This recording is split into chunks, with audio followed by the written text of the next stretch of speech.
नमस्कार, स्वागत आहे तुमचं अंजलीत रेसिपी मराठीमध्ये. आज आपण गुढीपाडवा स्पेशल पाकातली दशमीची रेसिपी पाहणार आहे. तर ही पाकातली जी दशमी आहे अतिशय चविष्ट आणि टिकायला सुद्धा खूप जास्त दिवस टिकते. तर प्रवासात सुद्धा तुम्ही अशा प्रकारे पाकातली दशमी नेऊ शकता. तर चला मग आपण रेसिपीला सुरुवात करूया. तर आज आपण पाकातल्या दशमीसाठी इथे मी एक मोठी वाटी गव्हाचं पीठ घेतलंय.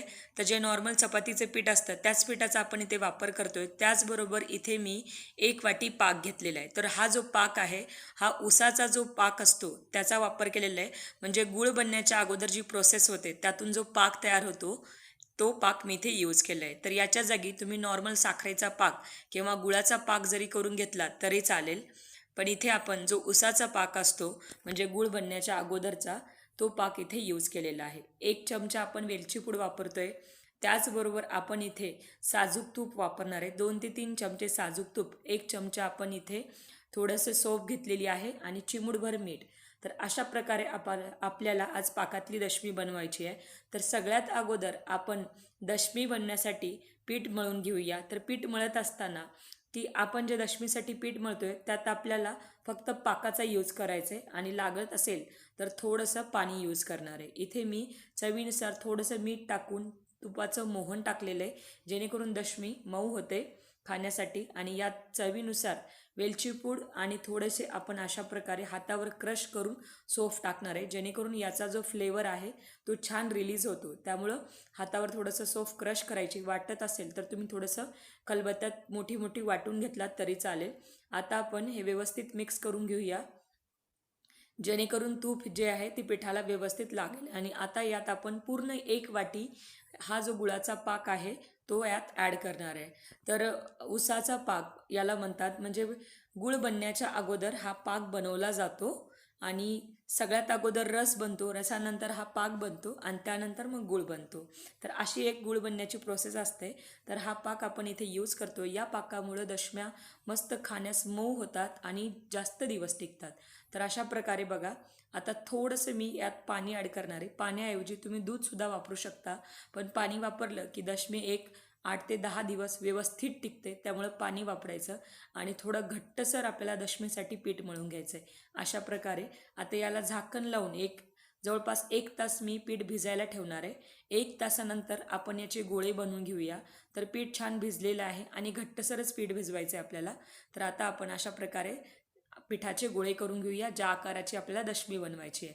तर आता आपण दशम्या लाटून घेऊया. तर दशमी लाटत असताना एक गोष्ट की दशमी खूप जास्त पातळ लाटू नये, नाहीतर मग ती कडक होते. आणि खूप जास्त अशी जाडीही लाटू नये जेणेकरून ती कच्ची राहील. म्हणून मग थोडीशी मीडियमच ठेवावी. म्हणजे खूप जास्त जाडी असू नये आणि खूप जास्त पातळही असू नये. तर अशा प्रकारे आपण इथे दशमी जी आहे ती लाटण्याने लाटून घेतली आहे.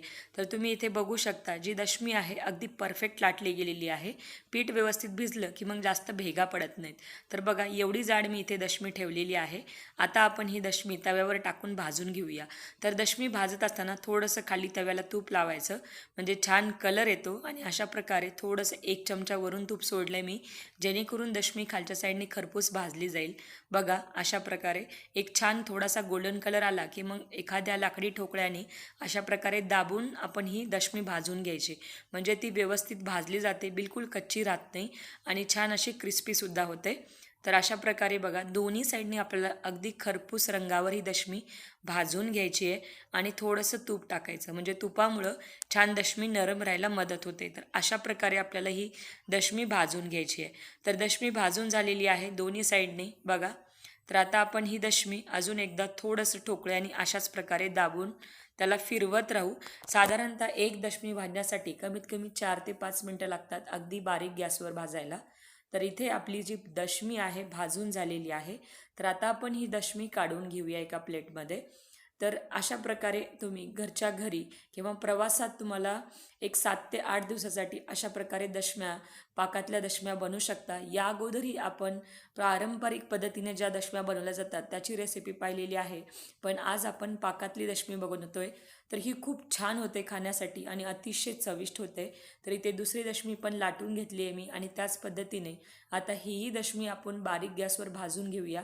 तर भाजत असताना खूप जास्त घाई करू नये, नाहीतर मग दशमी थोडीशी जाडसर असते, तर त्यामुळं ती कच्ची राहण्याची शक्यता असते. म्हणून थोडंसं त्याला वेळ देऊन भाजावा आणि अगदी खरपूस भाजली की ती जास्त दिवस टिकायला सुद्धा मदत होते. जर कच्ची दशमी असेल तर 3-4 दिवसानंतर त्यात तार धरू शकतं. तर त्यासाठी थोडंसं असं एक अर्धा चमचा तूप टाकत राहायचं आणि त्याला खरपूस रंगावर भाजून घ्यायचं. तर अशा प्रकारे आपण इथे दुसरीसुद्धा दशमी भाजून घेतलेली आहे.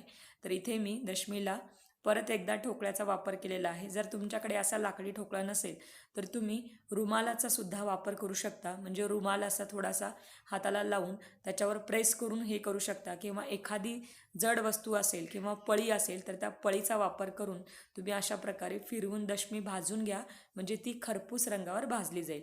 तर अशा प्रकारे मी तुम्हाला इथे 2 दशम्या दाखवलेल्या आहेत. आता ही प्लेटमध्ये काढून घेतलेली आहे. आता ह्या सगळ्या दशम्या मी अशाच प्रकारे प्लेटमध्ये बनवून घेणार आहे. तर बघा, थंड झाली की ती थोडीशी अशी तुम्हाला कडक वाटेल, पण एकावर एक ठेवून द्यायच्या थंड झाल्यानंतर.